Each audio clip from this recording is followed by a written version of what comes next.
Most people think of the dark web as a myth, a place full of hackers, hitmen, and horror stories. But here's the thing, a lot of those stories, they're real. Hidden behind layers of encryption are websites most people will never see, not because they're hard to find, but because once you do find them, you wish you hadn't. We're talking about marketplaces for illegal experiments, forums filled with cryptic countdowns, and live streams no one should ever be watching. Some of these sites were up for years and others vanished overnight. A few, people claimed they were cursed, or worse, they follow you. Today, we're not talking about urban legends, we're talking about the darkest corners of the internet that actually existed. And by the end of the video, you'll understand why some people say curiosity is what gets you killed on the dark web. Please like and subscribe, it helps so much. And let's get into some disturbing dark web websites. Alphabay. Most of you have probably heard of the Silk Road, the infamous dark web marketplace where drugs were freely sold. You might not know of its successor though, even though at its peak it had 10 times the users that Silk Road ever had.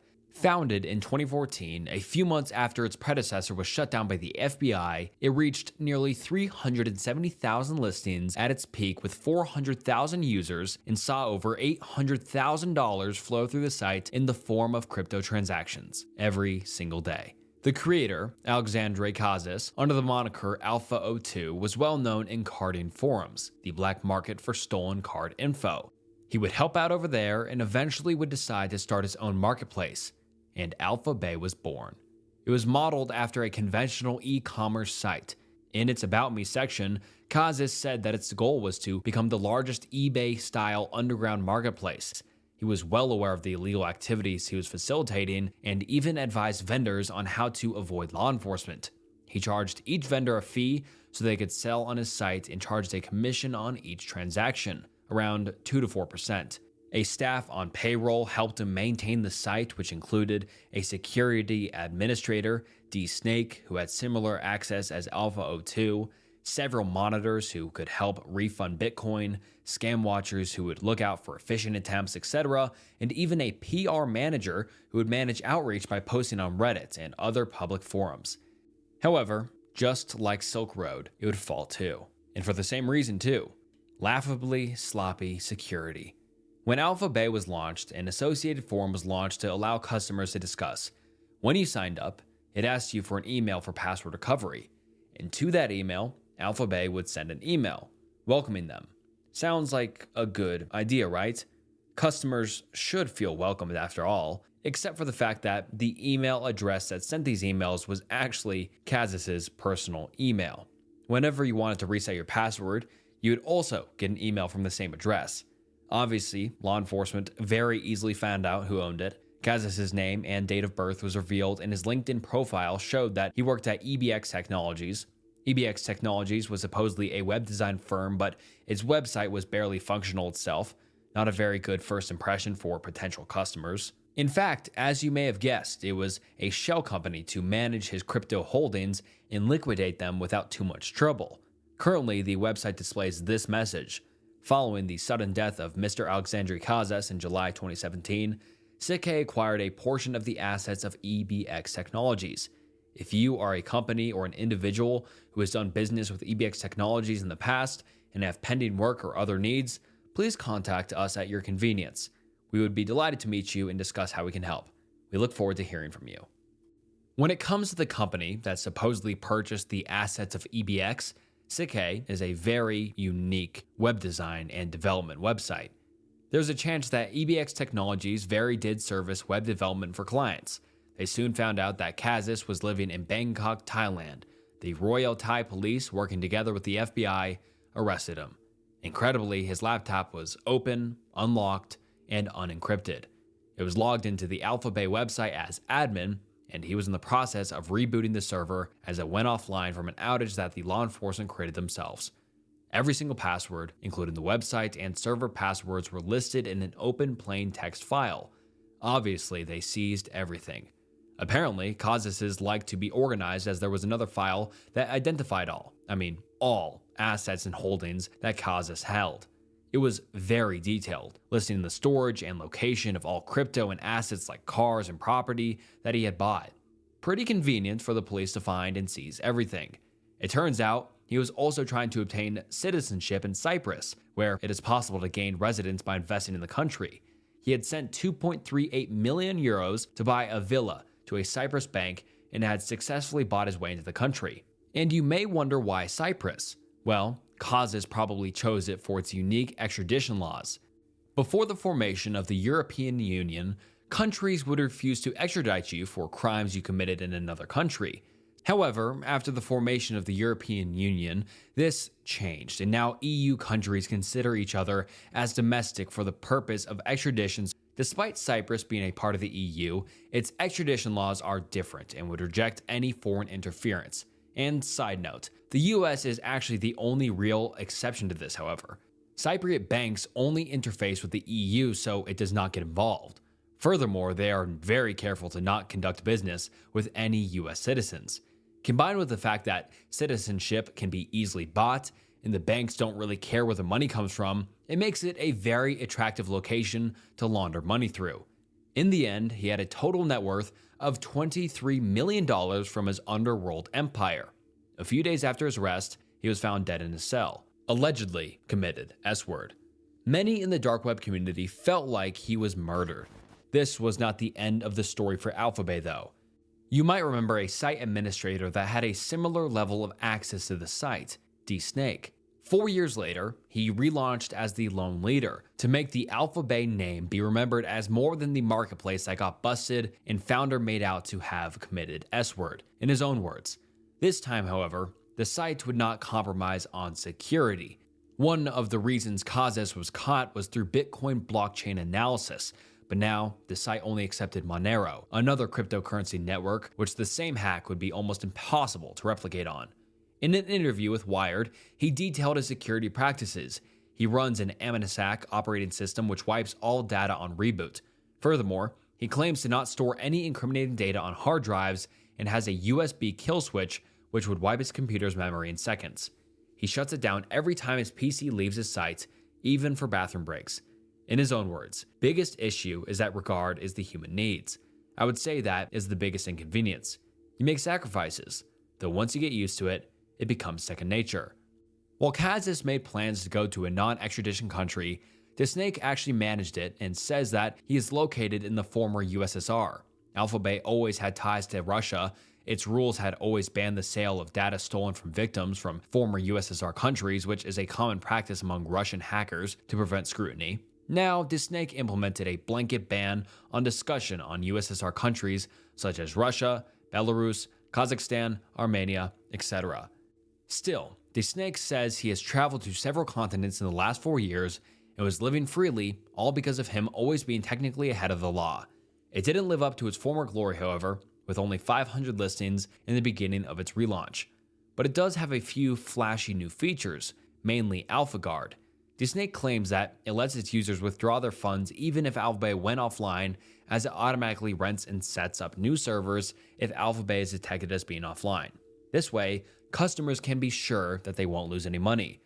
A new I2P mirror was launched, which is a project designed to be a fully encrypted private network layer, and his fortifications aren't fully built yet, apparently.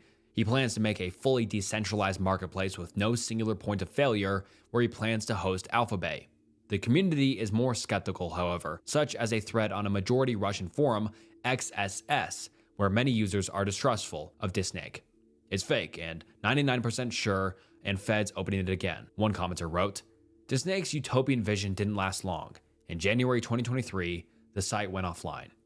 This wasn't unusual, and the site was supposed to come back shortly. However, time stretched on and there was nothing. DSnake was radio silent. A month later, one of the AlphaBay admins posted a message on Reddit, going by the handle AlphaBay the Cypriot. They claimed that it was not law enforcement, the signs were just not there. Instead, it was partially shut down because one of the canaries used by the site was not signed on time. A canary is a way to tell users that a website may have been compromised. It requires the administrator to regularly sign a public message containing some independently verifiable information with their key. If it is not updated, it may indicate a security breach. The snake, as part of his moat, implemented this directly into the security. It would basically initiate a lockdown on the market because the snake had not signed it with his key for a month. This was not the first time this happened either. Similar incidents had occurred previously, but the site had always come back. This time, though, it looked like it was gone for good. So where was the snake? One theory that makes more sense is that he was a casualty of the Turkey-Syria earthquake. He did say that he lived in a non-extradition country and had some strong links to Russia. Syria is mostly under the control of the Syrian Arab Republic, which is backed by Russia and Iran. 24,000 Syrians died in the devastating earthquake, and a snake could very well have been one of them. However, there is no concrete proof, and what really happened to the snake remains a mystery, just as he would have wanted to be. Cannibal Cafe. Everyone has their unique tastes, but most of the time they're legal, and while weird, are usually harmless. But there's a disgusting group of people out there whose interests and hobbies are borderline psychotic. Started in 1994 by Perro Loco, Cannibal Cafe was a website for, well, cannibals. Loco was well known in these dark corners of the internet and was hailed as somewhat of a celebrity, popularizing a quote-unquote artist who would depict bondage, torture, and cannibalism in his art. This artist went by the pseudonym Dulcet. While it was just a moniker, the word dulcet is defined as a pretty terrible kick. It's a fish about some, disgusting stuff, and I'll leave it at that. Loco would continue posting and popularizing Dulcet's work, and after a while, Dulcet gave him full permission to post it online and was pleased that he was getting the free promotion. This is what prompted Loco to create the Cannibal Cafe. It lasted for 8 years before it was shut down by a distributed denial of service attack by German authorities. In those 8 years, however, it managed to produce some of the most gruesome stories of documented cannibalism ever. And this would range from people signing themselves up as livestock to Loco killing and eating an entire human being. The website would feature a gruesome livestock marketplace, which was constantly filled with individuals, both men and women, looking to eat or be eaten. People would apply to be livestock and go through training. You can use your imagination as to what the training might have been. They would call these people who signed up to be livestock as cows, and it was outlined in the subhead of the webpage that there is no limitation of the intended or actual use of any of our cows. But should any leased livestock be terminated during the lease period, you'll be invoiced for the full purchase price. I'd rather not find out what some people did with their purchased livestock, but it only gets worse from here. Chelsea Loco, Perro Loco's supposed daughter, was on the website, and the description is, well, horrifying. Daddy, I'm ready. Hope I taste as good as Mom. And then it goes on to describe her height, weight, and some general descriptions of her body parts, and I'll leave that out, but it's just horrifying. Another livestock listing was Cow Tina, who supposedly engaged in S-word, and her meat was up for sale. Cannibal Cafe wasn't only for genuine savages who wanted to own and sell humans to eat or do even worse things with, but it had several other branches. Stuff shows are adult videos which involve murder as a form of, fun video for some people, psychopaths. Let's get into the disclaimer. Our websites are subscription or pay-per-view entertainment for adult audiences only. Our sites contain nudity and simulated violence intended purely as fantasy entertainment. We do not encourage nor condone real-life violence against others.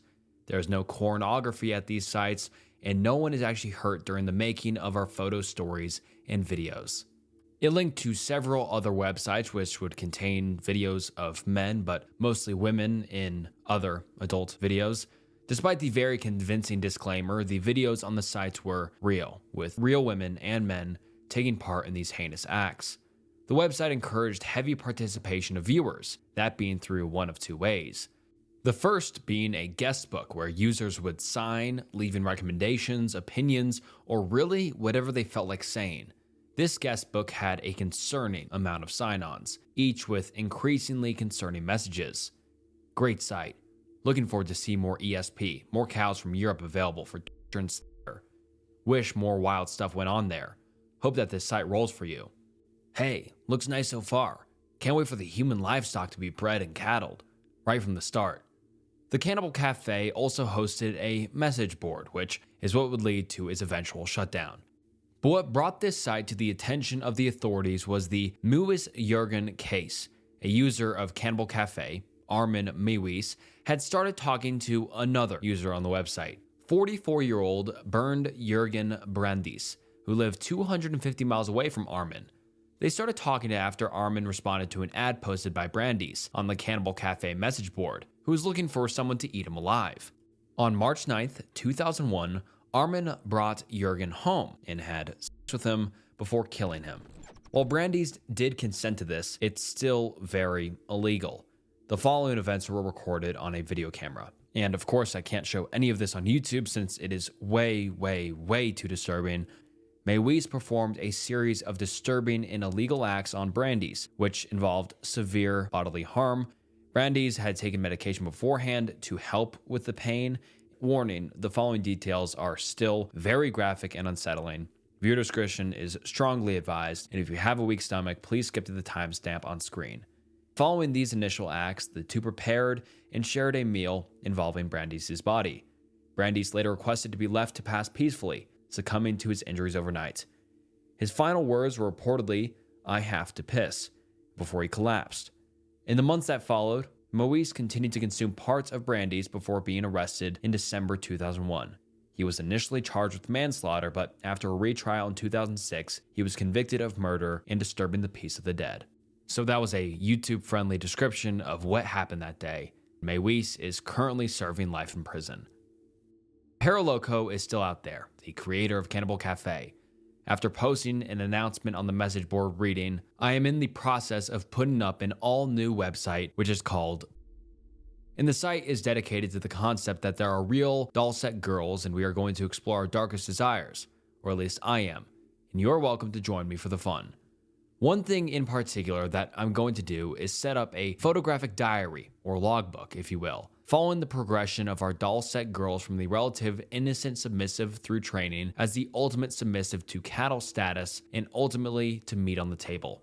In addition, the site will feature my entire collection of doll-set art and doll-set style art as well as photographs, both real and Memorex. We already have at least one real doll-set girl and of course, are looking for more. I'm sorry that I haven't been keeping up on the posts here in this forum. I'll try and do better. I'm wondering if Terry is interested in becoming a real doll-set girl, since I know that most of you would love to see photos of her training and what follows. By the way, the best way to reach me is always via email. I can be reached through either of my addresses, which are... Thanks for your attention, Paro Loco. This website is still up and running, the one that he recently created, but I will not say it, and don't go looking for it. Big disclaimer, do not go looking for this website. This is still an active forum site and has a very extensive registration agreement. The agreement does have some interesting and concerning aspects to it though. The first paragraph says this: you agree through your use of this forum that you will not post any material which is false, defamatory, inaccurate, abusive, vulgar, hateful, harassing, obscene, profane, sexually oriented, threatening, invasive of a person's privacy, adult material, or otherwise in violation of any international or United States federal law. The website will force you to provide your legal, legitimate information. After you register and log into this forum, you'll be able to fill out a detailed profile. It is your responsibility to present clean and accurate information. Any information the forum owner or staff determines to be inaccurate or vulgar in nature will be removed with or without prior notice. Appropriate sanctions may be applicable. And if for any reason they're finally caught, they politely inform you that they will outright leak your personal information. You remain solely responsible for the content of your posted messages. Furthermore, you agree to indemnify and hold harmless the owners of this forum, any related websites to this forum, its staff, and its subsidiaries. The owners of this forum also reserve the right to reveal your identity or any other related information collected on this service in the event of a formal complaint or legal action arising from any situation caused by your use of this forum. So it's very clear why I haven't decided to probe deeper. Please note that with each post, your IP address is recorded. In the event that you need to be banned from this forum or your ISP contacted, this will only happen in the event of a major violation of this agreement. Also note that the software places a cookie, a text file containing bits of information such as your username and password, in your browser's cache. That is only used to keep your logged in/out. The software does not collect or send any other information to your computer. Now, I don't know about you, but I'm having a hard time trusting that, especially after seeing what these guys get into. There's two options once you've signed your rights away. One being that you're above the age of 18 and that you accept the terms, or that you're younger than 18. In most cases, a button which says that you're younger than 18 and accept the terms will probably kick you off the website. But with this, who knows what it does? The website was insanely popular all the way up until 2011, where it was reported that it received over 1 million visits each month, with even a US congressman being an active user. The average user age was around 40, and the website was under constant scrutiny by the FBI, with Loco himself having been hauled into questioning numerous times. Paraloco believes he's doing no harm by encouraging these activities, believing that consenting adults should be able to do whatever they want, even if that involves killing each other. Except this doesn't reflect on the issues where there are young, impressionable children and teenagers who may stumble upon these sites and grow up with a deeply sick and twisted worldview. In the Maywis case, it was reported that his fetishes came upon him as a result of his twisted upbringing paired with his environment at the time. He grew up with a psychotic mother who had heavy, misandrous views, making him Maywis dependent on her completely. It would go as far as her accompanying and practically chaperoning him to dates and even work trips. She would guilt trip him, humiliate him, and her psychoticness was further solidified by the fact that both her ex-husbands left due to mental cruelty. Maywis's cannibalism developed during his adolescence, after he was introduced to home slaughtering of cattle, poultry, hogs, and deers, and being taught how to gut small animals like rabbits since he was just 6 years old. In most cases, this would have led to anyone else turning into a well-adjusted and equipped individual with strong survival skills and a pretty fun and cool childhood. But due to his upbringing being so lonely and an early exposure to the internet, it led to him murdering a man instead. Consent or not, murder is still murder. Besa Mafia. The Besa Mafia was, as you might expect, not your typical organized crime syndicate that had unusually strong ties to Mediterranean countries. Instead, it was a new age assassination marketplace hosted entirely online. Hitmen were freely available for hire to carry out your dirty jobs, from maiming to kidnapping, and of course, murder. For the ambitious, you could even apply to be one. Soon, however, the facade crumbled. Chris Montero, a systems administrator who runs IT security for a firm in London, is a digital vigilante working as an independent cybercrime researcher in the off hours. In 2016, he stumbled on the website, Besa Mafia, and wrote a scathing critique on its blog, Pirates London, claiming that it was a scam and exposing its many security flaws.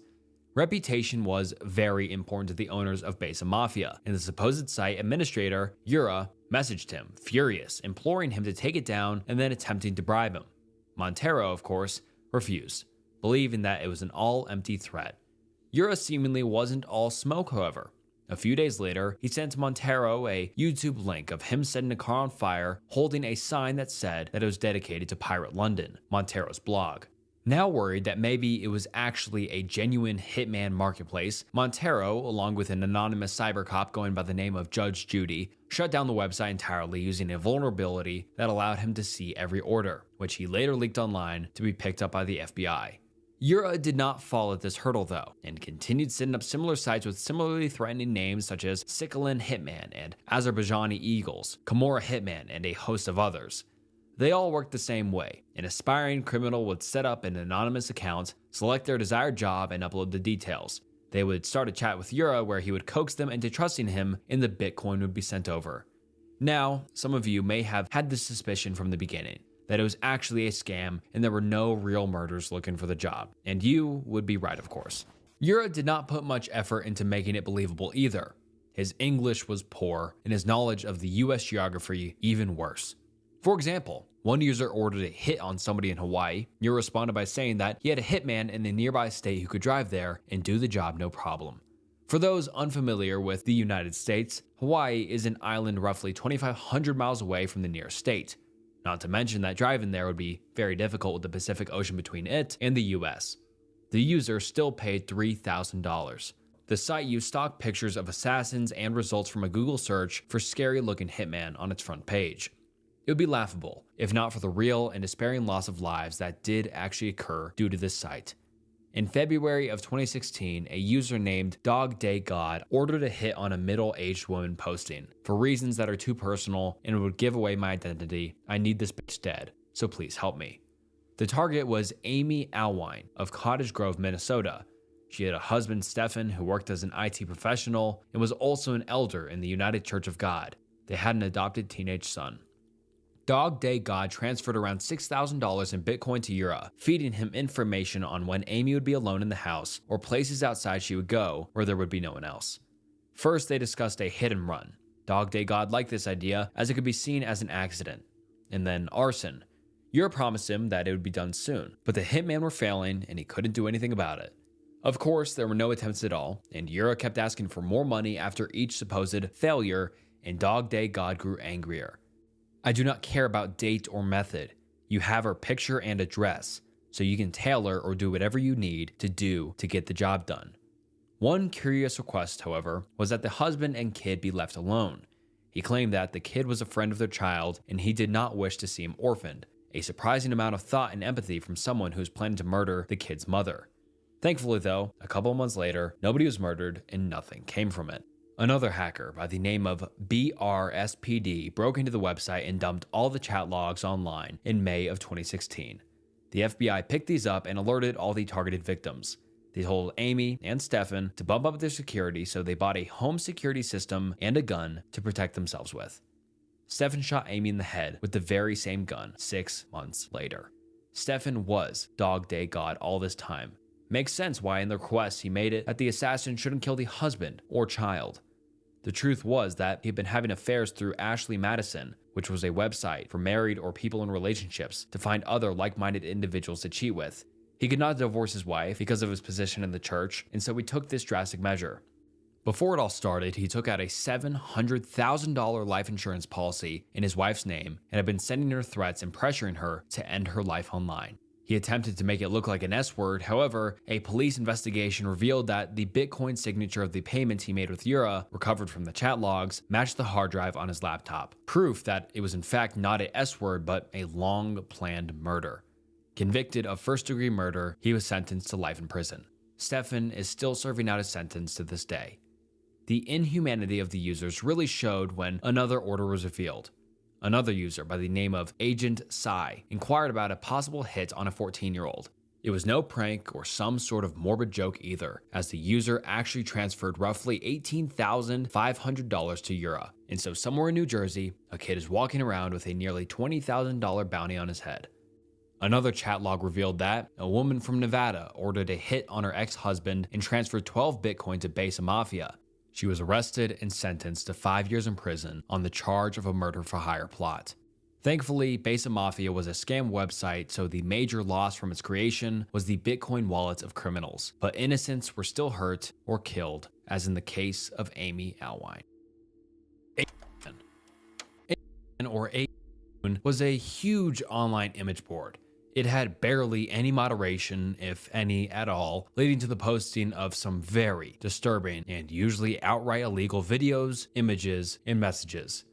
It was created in October 2013 after a computer programmer, Frederick Brennan, came up with the idea for a site which was a free, speech-friendly alternative to 4chan, which he felt was growing to be authoritarian.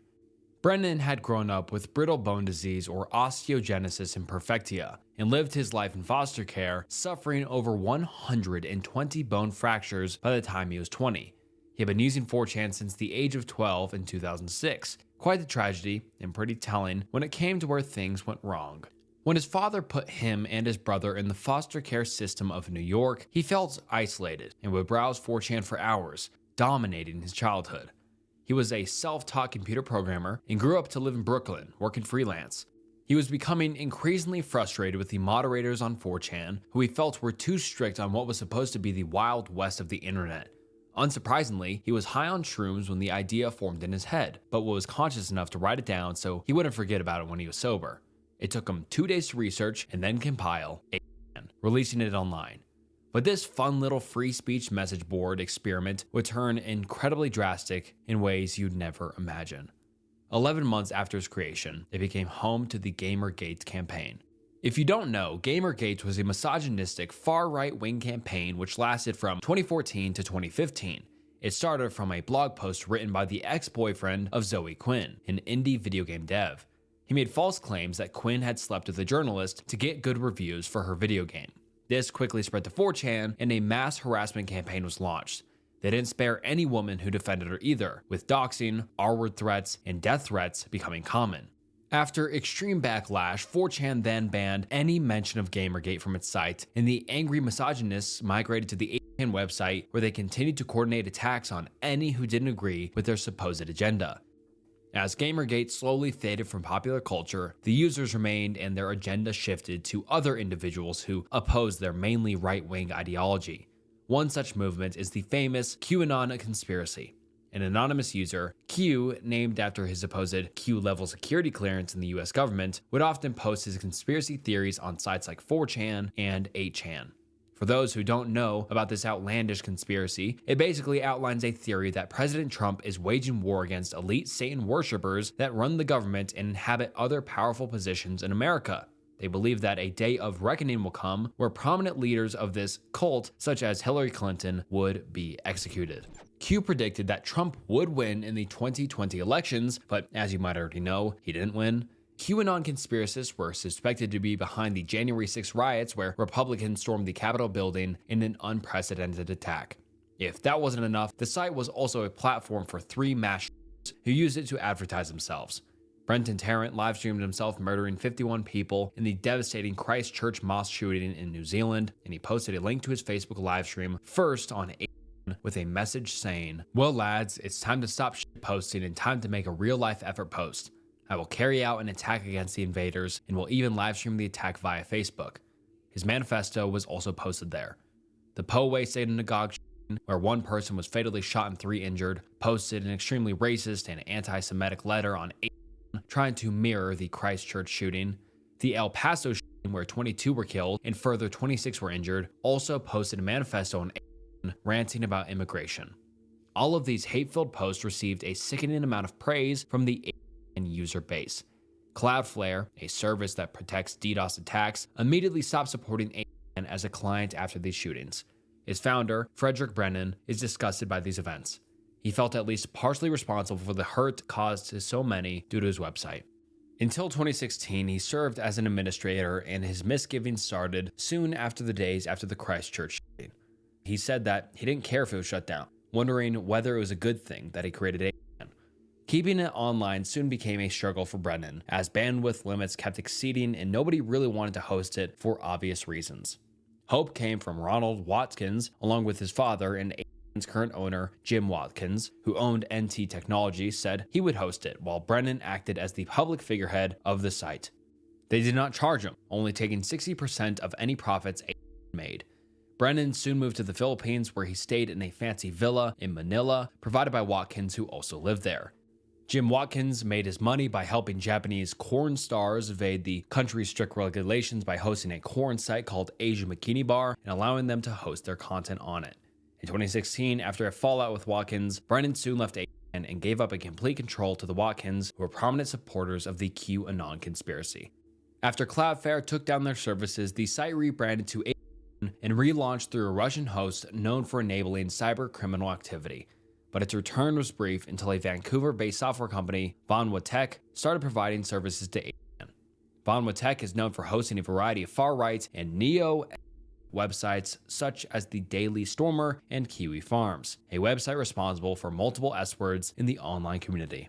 While Brennan now be appalled at what his vision had become, it is too late to salvage anything of 8chan, or now 8chan, as it becomes the home for the extremist far-right and has a reputation so bad it leaves a bad taste in your mouth every time you talk about it.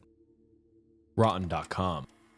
You might all know about LiveLeak, the infamous internet forum where you could see things you really shouldn't see. But before that, in the beginnings of the internet, there was Rotten.com. The internet only became mainstream a couple years prior, with easy access being available to the public. Founded in 1996 by a developer only known as Soylent Communications, its ideology was heavily inspired by the First Amendment. At a time when internet censorship was becoming a bigger worry, Rotten.com wanted to prove that censorship was unethical and wrong and serve as a haven for free speech of a most controversial nature, in the developer's own words. It was the OG shock site. Blood, gore, and extreme graphic violence were all too common on this site. It first gained notoriety when an alleged picture of Princess Diana's fatal crash was posted on the site and traffic spiked. It was later proven to be fake, but now the site was in the public's eye. Tupac's autopsy was featured on the site, along with other high-profile crime scenes such as the murder of Nicole Simpson and Ron Goldman. It was one of the first media outlets, if it can even be called that, to cover the 9/11 attacks, and had the most videos on 9/11 jumpers. If you don't know what a 9/11 jumper is, it's pretty horrifically self-explanatory. Rotten.com had the most footage of these jumpers, as regular print and digital media had buried and or censored it out of fear that it was simply too much, too gory, or too harsh. And by the accounts of some people, it may have been for the best. I was a photo editor at Monthly Magazine in New York City on 9/11/2001. Later that week, I had to edit photos from Getty Images for usage in the magazine, the raw footage that was only accessible to publications that paid for the service. I have never forgotten the images of the jumpers. The photos were clear, and you could see their faces. It was horrific, but even worse in every shot. The woman jumped holding the hand of another woman. The men were always alone when they jumped. I remember crying at my computer as I'm typing this post. Their faces were so clear that a family member could definitely recognize them. The second day, I was so upset my editor-in-chief sent me home. Those posts still exist in the Getty archives. I have never forgotten those horrific photos. This shot was a trigger that I had repressed. I still remember the smell of the city as I walked home from Midtown to Brooklyn with millions of others in its days. Soylent justified this gruesome content by saying that if you wanted to censor the site, you have to censor medical texts, museums, and libraries. Furthermore, he added that horrors are sprinkled throughout life, and I see no problem with concentrating them. If you want, we could go down to the bookstores and find pictures of cadavers for you. It's very easy. It's not possible to write a law to make it impossible to display that stuff, even for minors. It's too much of a slippery slope to take. In its peak, it was seeing roughly 200,000 visitors a day and was being investigated by the FBI for images involving and cannibalism. Those, thankfully, were proven to be fake. So, who is Soylent Communications? There's a rumor that it is a programmer named Thomas E. Dell who allegedly runs Soylent and wrote a bulletin board system named Waffle. Waffle was used by an early internet service provider named Mindvox, founded by the Legion of Doom hacker group, where it would cover a vast array of topics from the evolution of cyberspace to drugs and Mindvox may have been the inspiration for Rotten.com, and there are many other similarities to the site. However, Rotten.com is no traditional forum site. It had a very minimal layout, just consisting of user-submitted links with a morbid joke description below it and no thumbnails, which meant that you could just see about anything if you clicked that link. It also spawned a host of other sites. The Daily Rotten, started by Thomas E. Dell, published stories based on terrorism, murder, S-word, and abuse. It was driven entirely by user submissions, filtered by an editor, posting extremely graphic images on entirely real gore. Another site was The Gaping Maw, which was a site for commentary and satire written by cartoonist Tristan Farnan. This actually improved the site's image a little bit, as it was more of a discussion and contained intellectual arguments compared to the mindless violence posted every day on the main site. The user base of Rotten.com was obviously deeply disturbed, and this would show clearly when a game called Rotten Deadpool was launched. In it, players would pick 10 people who they believed would die over the next 10 months and would get a point for each correct guess they made. I don't know about you, but this sounds pretty similar to something I've seen in a movie. While the message of what this site is trying to achieve seems pretty clear, the problems it poses greatly outweigh the principle at hand. With there already being several rumors of what's hiding deep within the website, there's no telling how long before it's revealed that the website is hosting videos of a very disgusting nature.